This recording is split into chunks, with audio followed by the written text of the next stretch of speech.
নমস্কার বন্ধুরা, তুলি মিতাস কিচেন লাইফস্টাইল অ্যান্ড ব্লগে আপনাদের স্বাগত। আজ বানাবো ক্যাপসিকামের চাটনি। এর জন্য লাগবে ক্যাপসিকাম, পাতিলেবু, কিশমিশ, নুন, চিনি এবং জল।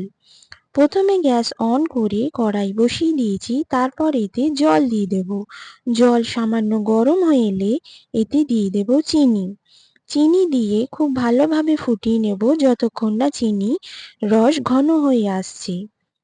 চিনির রস ঘন হয়ে এলে এতে দিয়ে দেব নুন। নুন দেওয়ার পর এতে দিয়ে দেব সরু করে কুচনো ক্যাপসিকাম। ক্যাপসিকাম ততক্ষণ ফোটাবো যতক্ষণ না ক্যাপসিকাম সেদ্ধ হয়ে আসছে। ক্যাপসিকাম সেদ্ধ হয়ে এলে এতে দিয়ে দেব লেবুর রস। লেবুর রস দেওয়ার পর ক্যাপসিকামের কালার চেঞ্জ হয়ে যাবে। এরপর এতে কিশমিশ দিয়ে দেব। কিশমিশ দেওয়ার পর আরও কিছুক্ষণ ফুটিয়ে ঘন হয়ে এলে আমাদের ক্যাপসিকামের চাটনি রেডি হয়ে যাবে।